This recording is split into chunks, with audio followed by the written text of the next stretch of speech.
Sir Sai Dharam Tej గారిది ఒక movie 'ganja Shankar' movie రాబోతుంది సార్. అయితే ఇప్పుడు ఈ సినిమా పైన నార్కోటిక్స్ వాళ్ళు టీఎస్ నార్కోటిక్స్ వాళ్ళు ఏమంటున్నారంటే ఈ సినిమాని మేము ఆడనీయము, ఈ సినిమా కొన్ని ఆంక్షలు ఉన్నాయి మాకు అని వాళ్ళు చెప్పడం చూస్తున్నాం సార్. మరి ఏం జరిగి ఉంటుంది, ఎందుకు వీళ్ళు రియాక్ట్ అయ్యారు సార్? సాయి ధరమ్ తేజ్ మామూలుగానే అతని కెరీర్ కష్టాల్లో ఉంది. ఆల్రెడీ ఈ సినిమా రిలీజ్ అవుతుందా లేదా అనే డౌట్ ఉంది. 'గాంజా శంకర్' అట్లాగే 'మట్కా' కూడా రిలీజ్ అవుతుందా లేదా, అది పాన్ ఇండియా సినిమాని తీశారు, ఓవర్ బడ్జెట్ అయింది, ఇలాగా వినిపిస్తున్నాయి గాసిప్స్. ఈ కాంటెక్స్ట్లో ఇప్పుడు కొత్త ఉపద్రవం ఒకటి ఇతనికి వచ్చింది సాయి ధరమ్ తేజ్కి. సాయి ధరమ్ తేజ్ తీసిన ఈ 'గాంజా శంకర్' ట్రైలర్ చూసినాక టీఎస్ న్యాబ్ అంటే తెలంగాణ స్టేట్ నార్కోటిక్స్ బ్యూరో అనమాట. ఈ టీఎస్ న్యాబ్కి సంబంధించిన డీజీ సందీప్ శాండిల్య ఒక స్టేట్మెంట్ ఇచ్చాడు. ఆయన చెప్పింది ఏంటంటే, ఈ సినిమా కానీ ఇట్లాగే రిలీజ్ అయితే గాంజా అనే టైటిల్ మార్చండి, మార్చకపోతే లేదు గాంజాకు సంబంధించి డ్రగ్స్కి సంబంధించిన ప్రొవకేటివ్ సీన్లు కానీ సినిమాలో ఉంటే మేము కేసు పెడతాము. NDPS చట్టం ఉంది, నార్కోటిక్స్ డ్రగ్ ప్రొటెక్షన్, దాని కింద 1985 అది, దాని కింద మీ మీద కేసులు పెడతాము అని హెచ్చరించాడు. అట్లాగే ప్రొడ్యూసర్కి తర్వాత డైరెక్టర్కి కూడా వాళ్ళు నాగవంశీ ప్రొడ్యూసరు, సంపత్ నంది డైరెక్టరు, వీళ్ళకి కూడా నోటీసులు కూడా ఇష్యూ చేశారు రిటర్న్గా కూడా. ఆయన ఓరల్గానే కాకుండా రిటర్న్గా కూడా ఇచ్చాడు. ఓకే. సో ఇది ఇప్పుడు ఇది చర్చకు దారితీసింది.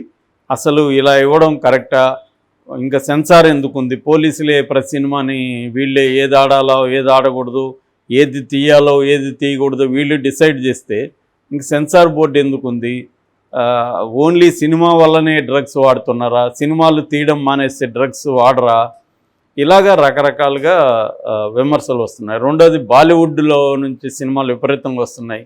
తర్వాత బ్రేకింగ్ బ్యాడ్ లాంటి డ్రగ్స్ మీదనే వెబ్ సిరీస్ అందుబాటులో ఉన్నాయి అందరికీ. మరి అవన్నీ చూసి ఇన్ఫ్లుయెన్స్ అవరా, ఓన్లీ తెలుగు సినిమా ఎవరో తెలుగు సినిమా చూస్తే అది చూసేసి జనం అంతా పొలమని డ్రగ్స్ వాడడం మొదలు పెడతారా అన్న విమర్శలు బలంగా వినిపిస్తున్నాయి. అయితే ఈ కాంటెక్స్లో చూస్తే రెండు వైపులా నిజం ఉంది. నిజంగా డ్రగ్స్ సినిమాల్లో చూపిస్తే, గాంజా తాగడం చూపిస్తే ఇన్ఫ్లుయెన్స్ అవుతారా అవరా అనే దానికి ప్రపంచవ్యాప్తంగానే ఏకాభిప్రాయం లేదు. సైకాలజిస్టులలో ఏకాభిప్రాయం లేదు, అనేక రీసెర్చ్లలో కూడా ఏకాభిప్రాయం లేదు. ఆ మధ్యనే దీని మీద రీసెర్చ్ చేశారు. సినిమా ఇన్ఫ్లుయెన్స్ అంటే సినిమాలలో డ్రగ్స్ చూపించడం, గాంజాని చూపించడం, ఇటువంటి అనేక మాదక ద్రవ్యాల్ని తీసుకుంటున్నట్టు ఎంజాయ్ చేస్తున్నట్టు చూపించడం వల్ల యూత్లో పిల్లల్లో ప్రభావం ఉందా లేదా అన్న దాని మీద అనేక స్టడీలు చేస్తే ఆ స్టడీల మధ్య ఏకాభిప్రాయం లేదు. కొన్ని స్టడీలు, for example American paediatric association చేసిన స్టడీలో దీని ప్రభావం ఏమీ లేదని తేల్చారు. కానీ ఇంకొక కొన్ని సర్వేలలో ప్రభావం ఉంది, దాన్ని చూసిన చాలామంది యూత్ ఆ ప్రభావానికి లోనవుతున్నారు అని అక్కడ అమెరికాలో కూడా టీవీలో దీని మీద బ్యాన్ విధించారు. అయితే బ్రేకింగ్ బ్యాడ్ లాంటివి మరి అక్కడే వచ్చాయి. సినిమాలలో కూడా ఒక స్టడీ ఏం చెప్తుందంటే, అమెరికన్ సినిమాలలో 22% వరకు ఈ డ్రగ్స్ మీదనే ఉంటున్నాయి ఆ సినిమాల్లో. సీన్లు కావచ్చు, సినిమా కావచ్చు, ఏదో ఒకటి మొత్తానికి 22% ఆఫ్ హాలీవుడ్ సినిమా డ్రగ్స్ చూపిస్తున్నారు అనేది చెబుతున్నారు. మన ఇండియాలో కూడా ముఖ్యంగా బాలీవుడ్లో బాగా డ్రగ్స్ చూపిస్తున్నారు అనేది విమర్శ ఉంది.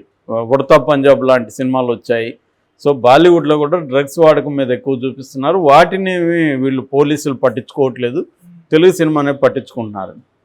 సో అసలు డ్రగ్స్ వాడడానికి పిల్లల మీద ఏ ప్రభావం అంటే సినిమా ఒక్కదాన్ని చెప్పలేం. ఓవరాల్గా స్టడీస్ ఏం చెప్తున్నాయంటే డ్రగ్స్కి సంబంధించిన వేరే ఇన్ఫ్లుయెన్స్లు అంటే వ్యక్తిగతంగా పర్సనల్ ఎక్స్పీరియన్సెస్, తర్వాత పీర్ ప్రెజర్ అంటారు. పీర్ ప్రెజర్ అంటే మన ఫ్రెండ్ మనకు తెలిసిన వాళ్ళు వాడుతుంటే అది ఆ సర్కిల్లో మనం తిరుగుతుంటాం కాబట్టి సరదాగా నువ్వు కూడా ట్రై చేయరా అంటే వాడు ట్రై చేస్తాడు. అలాగా ఎక్కువ జరిగేది అదే. ప్రపంచవ్యాప్తంగా ఎక్కువ డ్రగ్స్ ఏ సర్కిల్ లేనివాడు నేను సినిమా చూసేసి నేను కూడా డ్రగ్స్ వాడాలి అని వాడు బయలుదేరి డ్రగ్స్ కోసం వెతకడం అనేది చాలా తక్కువ. ఈ పీర్ ప్రెజర్ ఆల్రెడీ మనుషులతో తిరగడం, అట్మాస్ఫియర్లో ఉండడం, అలాంటి వాళ్ళు ఎక్కువ తాగుతున్నారు.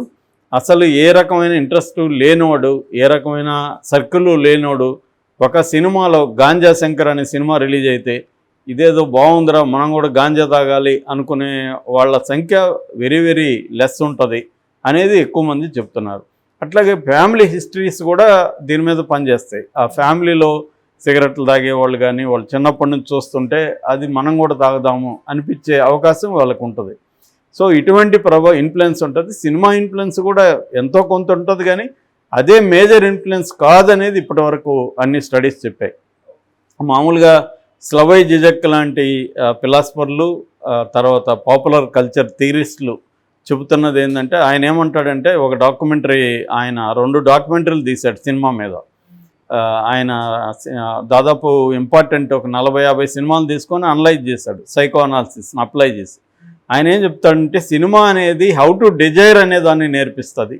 అంటే ఒక కోరికను ఎలా కోరుకోవాలో సినిమా చూసే వాళ్ళకి సినిమా నేర్పిస్తుంది అంటాడు ఆయన.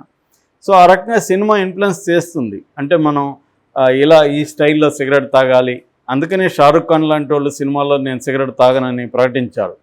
ఎందుకంటే హీరో బీడీ ఇలా స్టైలైజ్డ్గా తాగితే మనం కూడా అలా స్టైలైజ్డ్గా తాగాలని హీరోలను అనుకరించే యూత్ విపరీతంగా ఉంటుంది. ముఖ్యంగా థర్డ్ వరల్డ్ కంట్రీస్లో ఇక్కడ ఎడ్యుకేషన్ అంత బలంగా లేదు భారతదేశం లాంటి దేశాల్లో. అందువల్ల సినిమానే మనకి లిటరసీ. సినిమా నుంచే మనం అనేక విషయాలు నేర్చుకుంటాం. మంచిదైనా చెడ్డదైనా సినిమాల నుంచి ఎక్కువ నేర్చుకుంటాం. అందువల్ల లేడీస్ అయితే సినిమాలో అమ్మాయిలు లేకపోతే లేడీస్ ఫ్యాషన్ని అనుకరిస్తారు. జెంట్స్ కూడా సినిమాలో హీరోలు ఎలాంటి టీషర్ట్లు వేస్తారు, ఎలాంటి హెయిర్ స్టైలు అవన్నీ కాపీ కొడతారు. మనకి అబ్బాస్ హెయిర్ స్టైల్ ఇప్పటికీ పాపులర్ ఉంది. కొంతమంది కమల్ హాసన్ హెయిర్ స్టైల్ ఒకప్పుడు విపరీతంగా పాపులరు, హెయిర్ స్టైలు, ఆయన కాస్ట్యూమ్స్. అలాగా సినిమాలను చూసి డిజైర్స్ని మనం నేర్చుకోవడం అనేది కామన్. అది కాబట్టి డ్రగ్స్ కూడా ఆ మేరకు ఇన్ఫ్లుయెన్స్ ఉంటుంది ఖచ్చితంగా. వీళ్ళ ఆరాటంలో వీళ్ళు ఇచ్చిన దీంట్లో వాళ్ళ ఇంటెన్షన్ని మనం అర్థం చేసుకుంటే, ఎందుకంటే తెలంగాణలో డ్రగ్స్ని నిర్మూలించాలని చాలా స్ట్రాంగ్గా టీఎస్ న్యాబ్ డిపార్ట్మెంట్ పనిచేస్తుంది. ఆ మధ్య కూడా అవేర్నెస్ మీటింగ్స్ కూడా అనేకం పెడుతూ వస్తున్నారు వీళ్ళు. సినిమా ఆ మధ్య నాని లాంటి వాళ్ళు కూడా పార్టిసిపేట్ చేశారు, వాళ్ళ అనుభవాలు చెప్పారు, వాళ్ళ ఫ్రెండ్స్ డ్రగ్స్ అనుభవాలు చెప్పారు. దానివల్ల వచ్చే సైడ్ ఎఫెక్ట్స్ ఇవన్నీ కూడా అవేర్నెస్ని తీసుకెళ్తున్నారు. సో సినిమాలో డ్రగ్స్ని ఎలా చూపిస్తే ఇన్ఫ్లుయెన్స్ అవుతారు అన్నప్పుడు వీళ్ళు చెప్తున్నది ఏమంటే, దాన్ని గ్లామరైజ్ చేయొద్దండి. సినిమాల్లో మీరు చూపించదలుచుకుంటే ఆ డ్రగ్ వాడడం వల్ల వాళ్ళు ఎటువంటి ఇబ్బందులు ఎదుర్కొన్నారు, ఎటువంటి వాళ్ళకి మెడికల్ ప్రాబ్లమ్స్ వచ్చాయి, దాని కాన్సిక్వెన్సెస్ పరిణామాలు ఎంతో ఘోరంగా ఉన్నాయి అవి చూపించండి. అంటే ఆ సినిమా చూస్తే డ్రగ్ జోలికి వెళ్ళకూడదు, అలా ఉండాలి తప్ప దాన్ని గ్లామరైజ్ చేయడం, నార్మలైజేషన్ అంటారు. నార్మలైజేషన్ అంటే తీసుకోవడం కామనే అన్నట్టుగా. అటువంటి నార్మలైజేషన్ కానీ గ్లామరైజేషన్ కానీ చేయొద్దండి, రియలిస్టిక్గా చూపించండి అనేది వీళ్ళు చెప్తున్నారు. ఆ మేరకి చర్చించడం మంచిదే. అదేదో సెన్సార్ హక్కుల్ని పోలీసులు కాలు రాస్తున్నారని జనరలైజ్ చేయకుండా ఈ పర్టికులర్ విషయంలో టీఎస్ న్యాబ్ ఆయన శాండిల్లో చెప్పినప్పుడు ఖచ్చితంగా అది ఫాలో అవ్వగలగడం మంచిదే. ఎందుకంటే గ్లామరైజ్ చేసి సమాజంలో వేలాది మంది యూత్ని డ్రగ్స్ వైపు నడిపించడం అనేది డేంజరస్ ఎక్కువగా. ఆ రకంగా అవేర్నెస్ కూడా క్రియేట్ చేయాల్సిన అవసరం ఉంది.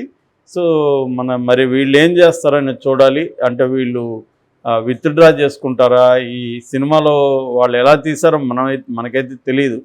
కానీ జనరల్గా సినిమాలోకి వచ్చినప్పుడు జనరల్గా మాస్ సినిమాల్లో డ్రగ్స్ తీసుకోవడం, సిగరెట్లు తాగడం ఇదంతా నార్మలైజేషన్లో భాగంగానే ఎక్కువ చూపిస్తారు తప్ప ఇది ఉండదు.